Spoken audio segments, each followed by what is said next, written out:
Hello friends, welcome to MR classes study.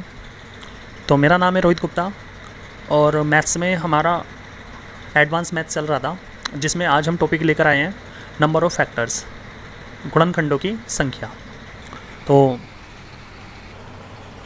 तो चलिए start करते हैं। अगर मैं आपसे कहूँ कि नंबर ऑफ़ फैक्टर्स बताइए किस संख्या के, 8 के, हमें 8 के गुणनखंडों की संख्या को बताना है कि कितनी होती है।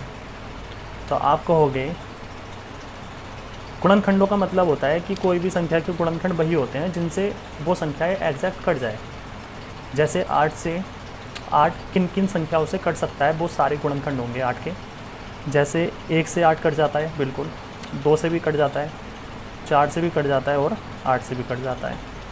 तो हम कह सकते हैं 8 के जो गुणनखंडों की संख्या आएगी वो कितनी आएगी, 1 2 3 4। तो नंबर ऑफ़ फैक्टर्स कितने हो गए 8 के, 4 हो गए। ठीक है। उसी प्रकार अगर मैं आपसे कहूँ कि बताइए 24 के नंबर ऑफ़ फैक्टर्स कितने होंगे, गुणनखंडों की संख्या कितनी होगी, तो आप कहोगे 24 किन किन संख्याओं से कट जाता है। 1 से भी, 2 से, 3 से, 4 से, 5 से कटता नहीं है, 6 से, 7 से भी नहीं कटता, 8 से कट जाता है, 10 11 12, 12 के बाद 24। तो आप कहोगे 24 के जो नंबर ऑफ़ फैक्टर्स आए वो कितने आए, 1 2 3 4 5 6 7 8। कितने आए, तो आप कहोगे 8। तो 24 के नंबर ऑफ़ फैक्टर्स कितने आए, 8 आए। अब मान लीजिए तीसरा क्वेश्चन मैंने दिया कि बताइए 120 के नंबर ऑफ़ फैक्टर्स कितने होंगे। तो कहीं ना कहीं अगर हमारे पास छोटे नंबर थे तो हमने आसानी से इनको डिटेल में करके भी नंबर ऑफ़ फैक्टर्स बता दिए, लेकिन जब संख्याएं बड़ी आ जाती हैं तो नंबर ऑफ़ फैक्टर्स निकालने में हमें लग जाता है बहुत टाइम, अगर हम इसको ऐसे डिटेल में निकालेंगे। तो इसके लिए एक फ़ॉर्मूला है, किसी भी संख्या का अगर नंबर ऑफ़ फैक्टर्स हमसे पूछेगा तो उस फॉर्मूले की मदद से हम उसको 5 सेकंड में ही नंबर ऑफ़ फैक्टर्स किसी भी संख्या के आसानी से बता सकते हैं। तो शॉर्ट में करने का तरीका ये होता है, जैसे हमने 8 के नंबर ऑफ़ फैक्टर्स देखे तो कितने आए, 4 आए, हमने जब डिटेल में किया इसको। लेकिन शॉर्ट भी क्या होता है इसका, जिस संख्या के हमसे नंबर ऑफ़ फैक्टर्स पूछता है, टोटल नंबर ऑफ़ फैक्टर्स पूछता है, कुल गुणनखंडों की संख्या पूछता है, तो उस संख्या का कर लीजिए फैक्टराइज। जब आप उसको फैक्टराइज करेंगे तो कुछ इस प्रकार से आएगा। ठीक है। उसके बाद हमने यहाँ पर देखा 8 के जो फैक्टर आए 2 गुणा 2 गुणा 2 आए, मतलब 2 की पावर हम 3 बोल सकते हैं 8 को। ठीक है। अब हमसे क्या पूछा है, नंबर ऑफ़ फैक्टर्स पूछे हैं। तो जितनी भी यहाँ पे पावर है ना, पावर कितनी है, 3, उसमें एक ऐड कर दीजिए, हमारे नंबर ऑफ़ फैक्टर्स निकल कर आ जाएंगे। तो यहाँ पर 8 के नंबर ऑफ़ फैक्टर्स कितने आए थे, 4, और शॉर्ट वे से भी कितने आए हैं, 4। तो हम इस तरीके से किसी भी संख्या का नंबर ऑफ़ फैक्टर्स आसानी से बता सकते हैं। इसी प्रकार हमने यहाँ पर 24 के देखे नंबर ऑफ़ फैक्टर्स, डिटेल में करके देखा तो कितने आए, 8। अब फॉर्मूले की मदद से देखते हैं। तो जिस संख्या के हमसे नंबर ऑफ़ फैक्टर्स पूछता है उसका सबसे पहले करते हैं फैक्टराइज उनको। तो यहाँ पे मैं 24 को क्या लिख सकता हूँ, तो आप कहोगे आप 24 को लिख सकते हो 2 गुणा 2 गुणा 2 गुणा 3, मतलब 24 को लिख सकते हो 2 की पावर 3 गुणा 3 की पावर 1। 3 की पावर 1 लिखो या मत लिखो, 1 की तो कोई वैल्यू होती नहीं पावर में। फैक्टराइज कर ली। उसके बाद अगर हमसे नंबर ऑफ़ फैक्टर्स पूछता है, टोटल नंबर ऑफ़ फैक्टर्स पूछता है, कुल गुणनखंडों की संख्या पूछता है, तो मैंने फॉर्मूला क्या बताया, जो पावर होती है ना उसमें एक ऐड कर दीजिए। ठीक है। यहाँ पे मल्टीपल का साइन है, मल्टीपल का साइन लगा दीजिए। यहाँ पे पावर क्या है, 1 में एक ऐड कर दीजिए। तो यहाँ पे आ जाएगा 4 × 2 बराबर 8। तो हम कह सकते हैं जो 24 के नंबर ऑफ़ फैक्टर्स आए यहाँ पर 8 आए, और फॉर्मूले की मदद से भी कितने आए, 8 आए।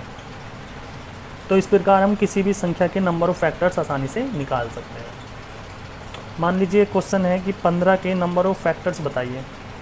तो 15 को मैं लिख सकता हूँ 5 गुणा 3, बिल्कुल लिख सकता हूँ। उसके बाद अगर मैं 5 की पावर 1 और 3 की पावर 1 लगा दूँ तो उस पर कोई फ़र्क नहीं पड़ता। अब नंबर ऑफ़ फैक्टर्स बताने हैं तो पावर में मुझे 1 जोड़ना है, बीच में मल्टीप्लाई का साइन है तो मल्टीपल लगा देंगे, यहाँ पे भी 1 जोड़ना है, तो यहाँ पे आ जाएगा 2 × 2 बराबर 4। तो 15 के टोटल नंबर ऑफ़ फैक्टर्स कितने आएंगे, 4 आएंगे। कौन कौन से हैं, तो 1 3 5 और 15। ठीक है, अब यहाँ पर मैंने 2 क्वेश्चन दिए हैं और इनके आंसर आप मुझे कमेंट बॉक्स में बताना। क्वेश्चन नंबर 1 दिया है मैंने, 240 के कुल गुणनखंडों की संख्या बतानी है, टोटल नंबर ऑफ फैक्टर्स बताने हैं 240 के, और 4 ऑप्शन है 12, 20, 24, 18। उसके बाद मैंने क्वेश्चन नंबर 2 दिया है, 500 के कुल गुणनखंडों की संख्या बतानी है यहाँ पर भी, और ऑप्शन दिए हैं 12, 20, 14, 16। ठीक है, अब मुझे कमेंट बॉक्स में इनका आंसर बताना। अब आते हैं दूसरी चीज़ पर। हमसे कभी कभी कोई संख्या देकर हमसे पूछता है कि बताइए कुल सम गुणनखंडों की संख्या। ठीक है, हमसे पूछता है total number of even factors. यहाँ पर लिख देता हूँ मैं। इस चैप्टर से जो हमसे पूछा जाता है दूसरा क्वेश्चन वो ये होता है, हमें कोई संख्या दे देगा और पूछेगा सम गुणनखंडों की कुल संख्या बताइए। जैसे हमसे पूछा कि 8 के कुल गुणनखंडों की संख्या बताइए, तो हमारा आंसर आया 4। 8 के कुल गुणनखंडों की संख्या हमने निकाली 4। अब मान लीजिए हमसे क्वेश्चन ये पूछे कि बताइए सम गुणनखंडों की कुल संख्या क्या होगी। 8 के सम गुणनखंडों की कुल संख्या क्या होगी, तो आप कहोगे सम गुणनखंड कौन कौन से हैं इन चारों में, 1, 2, 3, 2, 4, 8। तो 8 के सम गुणनखंडों की संख्या कितनी आएगी, 3 आएगी। ठीक है, उसके बाद हमसे पूछेगा यही क्वेश्चन, अब संख्या ले लेता हूँ मैं यहाँ पे 24 में सम गुणनखंडों की कुल संख्या क्या होगी। तो हमने यहाँ पे देखा था कुल गुणनखंड पूछेगा तो 8 आए थे, ये मैंने 8 के 8 यहाँ पर लिखे। लेकिन अगर किसी संख्या का, जैसे इस क्वेश्चन में पूछा है 24 का 24 के सम गुणनखंडों की कुल संख्या, तो यहाँ पे सम गुणनखंड कौन कौन से हैं, 1 2 हो गया, दूसरा 4 हो गया, तीसरा 6 हो गया, चौथा 8 हो गया, पाँचवा 12 और छठा 24। तो यहाँ पे सम गुणनखंड कितने आए, 24 में 6 आए। ठीक है, और 8 में 3 आए। अब ये तो मैंने आपको बताया डिटेल में। अब इसका शॉर्ट तरीका क्या होता है, अगर हमसे सम गुणनखंडों की कुल संख्या पूछेगा तो जिस संख्या के पूछेगा उसको कर लीजिए फैक्टराइज। करने के बाद आप 8 को लिख सकते हो 2 की पावर 3, लिख सकते हो, बिल्कुल लिख सकते हो। यहाँ पर 2 क्या है, तो आप कहोगे यहाँ पर है 2 सम, यहाँ पर 2 क्या है, सम है। सम के ऊपर, 2 के ऊपर जितनी भी पावर होती है ना, उसको एज इट इज लिख दो, वही आपका आंसर होगा। तो आप कह सकते हो 8 के सम गुणनखंडों की कुल संख्या कितनी आएगी, 3 आएगी। ठीक है, 24 में सम गुणनखंडों की संख्या कितनी आई, 6 आई। इसको अपने तरीके से करेंगे तो 24 के गुणनखंड हम लिख सकते हैं 2 की पावर 3 गुणा 3 की पावर 1, लिख सकते हैं, बिल्कुल लिख सकते हैं। यहाँ पर हमसे सम गुणनखंडों की कुल संख्या पूछी है और 2 क्या है, यहाँ पर सम है। तो 2 के ऊपर जितनी भी पावर है उसको तो एज इट इज लिखना है। ठीक है, बीच में मल्टीपल का साइन है, मल्टीपल, और आगे अपना रूल क्या होता है, पावर में 1 को ऐड करना। तो यहाँ पे पावर कितनी है, 1 को 1 में ऐड कर दीजिए, तो यहाँ पर जाएगा 3 × 2 = 6। तो यहाँ पर 24 के सम गुणनखंडों की संख्या कितनी आई, 6 आई। ठीक है, मान लीजिए क्वेश्चन पूछा जाता है कि बताइए 120 के सम गुणनखंड बताने हैं, हमें सम गुणनखंडों की कुल संख्या बतानी है। तो सबसे पहला काम हमारा 120 को कर लीजिए फैक्टराइज।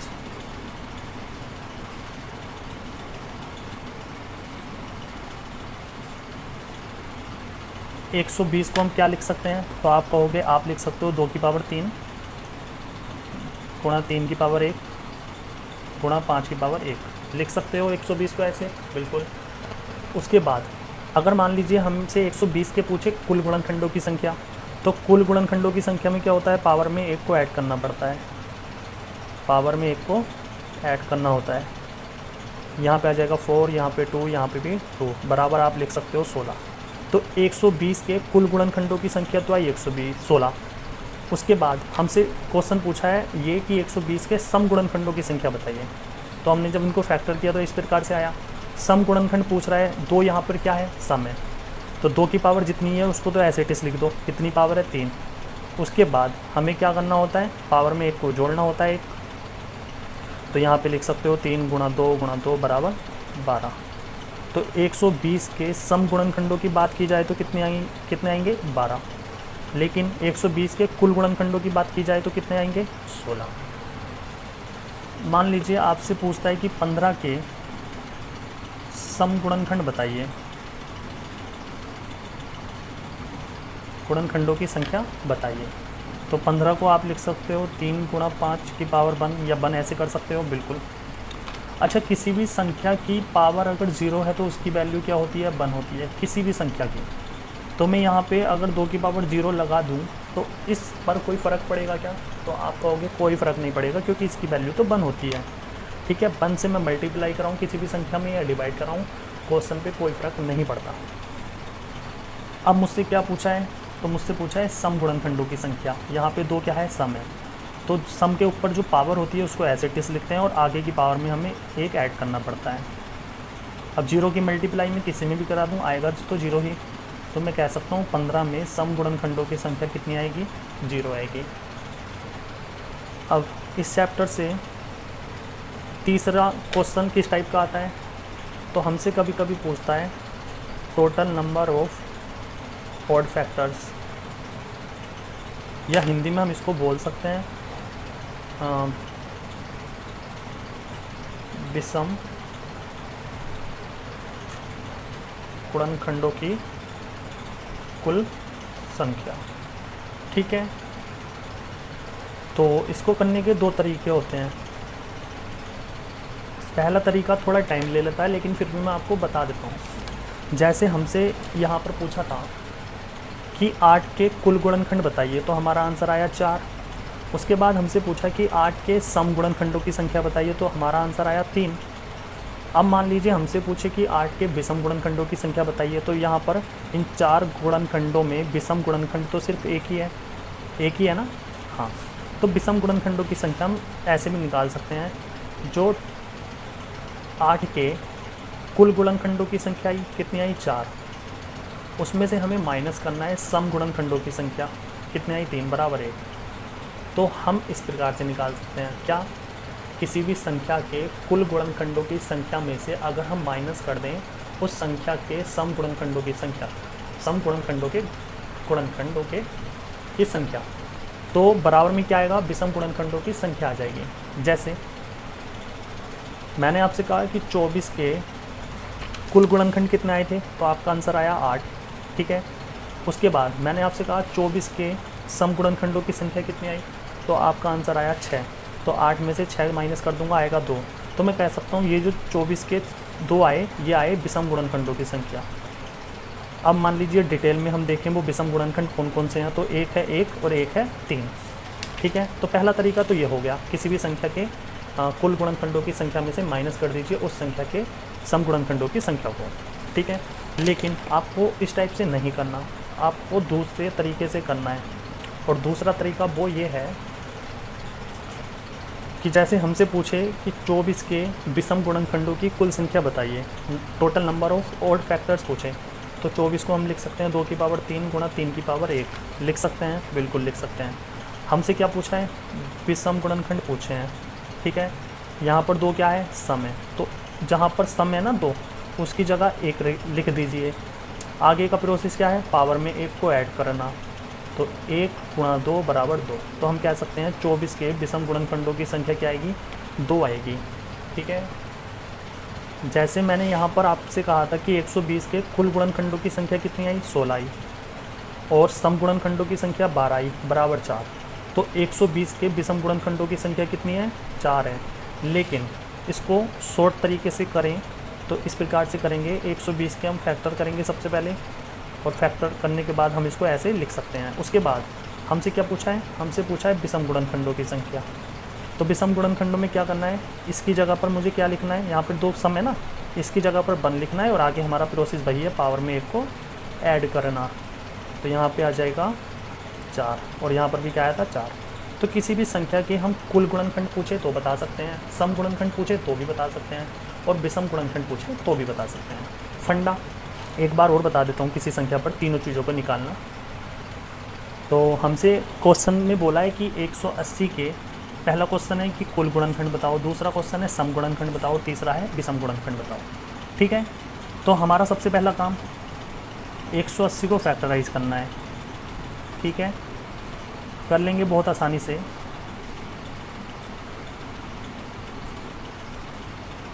कर सकते हो, ठीक है। आगे 180 को हम क्या लिख सकते हैं, 2 की पावर 2, 3 की पावर 2 और 5 की पावर 1 लिख सकते हैं, बिल्कुल। अब हमसे क्या पूछा है, हमसे पूछा है पहला क्वेश्चन कि कुल गुणनखंडों की संख्या बताओ, टोटल नंबर ऑफ फैक्टर्स बताओ। तो हमारा कुल गुणनखंडों की संख्या निकालने का जो तरीका था वो ये था, पावर्स में सब में एक ऐड कर दो। तो 2 है तो 3 हो जाएगी, यहाँ पर 2 है तो यहाँ पर भी 3 हो जाएगा, यहाँ पर 1 है तो यहाँ पर 2 हो जाएगा। 3 गुणा 2 बराबर 18। तो पहले क्वेश्चन का जवाब हमें ये मिल गया, 180 के कुल गुणनखंडों की संख्या कितनी आएगी, 18 आएगी। अब हमसे पूछा है दूसरा क्वेश्चन कि 180 के सम गुणनखंडों की संख्या ज्ञात कीजिए। तो 180 को तो हम इस प्रकार से लिख ही सकते हैं, ठीक है। अगर हमसे सम गुणनखंड पूछेगा तो यहाँ पर 2 क्या है, सम, तो इसकी पावर तो एज इट इज़ लिख दो, और आगे की पावर में वही हमें फंडा अपनाना है, पावर में एक ऐड करना। तो यहाँ पे आ सकता है 2 गुणा 3 गुणा 2 बराबर 12। तो हम कह सकते हैं यहाँ पर कि 120 के सम गुणनखंडों की संख्या कितनी आ जाएगी, 12। तीसरा क्वेश्चन पूछा है हमसे कि विषम गुणनखंडों की संख्या बताइए। तो या तो हम डायरेक्ट निकाल के बता सकते हैं, 18 में से हम 12 को माइनस करेंगे, बराबर आ जाएगा 6। तो तीसरे क्वेश्चन का आंसर हमें ये मिल गया, 120 के विषम गुणनखंडों की कुल संख्या कितनी आ जाएगी, 6 आ जाएगी। लेकिन करने का तरीका क्या है, तो 180 के फैक्टर क्या आए थे, 2 की पावर 2 गुणा 3 की पावर 2 गुणा 5 की पावर 1। तो जब विषम गुणनखंड पूछेगा तो इसकी जगह तो आपको बंद करना है और आगे वही प्रोसेस, पावर में 1 को ऐड करना। तो यहाँ पे आ जाएगा 3 गुणा 2 बराबर 6, ठीक है। तो मैंने इस चैप्टर में आपको 3 चीज़ें बताई, किसी भी संख्या के कुल गुणनखंडों की संख्या कैसे निकालते हैं, सम गुणनखंडों की संख्या कैसे निकालते हैं, और विषम गुणनखंडों की संख्या कैसे निकालते हैं। आप किसी भी संख्या का आराम से इन तीनों क्वेश्चन के आंसर दे सकते हो। तो चलिए, मुझे कमेंट बॉक्स में, मैं यहाँ पर 2 क्वेश्चन लिख रहा हूँ, मुझे कमेंट बॉक्स में इनके आंसर देना। तो पहला क्वेश्चन है 500 के आपको टोटल नंबर ऑफ फैक्टर्स बताने हैं, टोटल फैक्टर्स बताने हैं, ठीक है। दूसरा क्वेश्चन है इवन फैक्टर्स बताने हैं, मतलब सम गुणनखंडों की संख्या बतानी है। और तीसरा क्वेश्चन है ऑड फैक्टर्स बताने हैं, विषम गुणनखंडों की संख्या बतानी है, ठीक है। मुझे कमेंट बॉक्स में क्वेश्चन नंबर है ये 3, क्वेश्चन नंबर 3 का मुझे आंसर डायरेक्ट बता देना तीनों के। उसके बाद क्वेश्चन नंबर 4 दे देता हूँ मैं आपको। संख्या ले लेते हैं, चलिए 720। 720 के मुझे यही 3 चीज़ें आपको बतानी है। 720 का मुझे आप बताना total factors, even factors and odd factors. तो मुझे कमेंट बॉक्स में इनके आंसर बताना। चलिए, अब नेक्स्ट वीडियो में भी इसी चैप्टर पर बात करेंगे। तब तक के लिए आप इस वीडियो को देखिए और अपना ध्यान रखिए। तो चलिए, नेक्स्ट वीडियो में मिलते हैं, तब तक के लिए थैंक यू सो मच।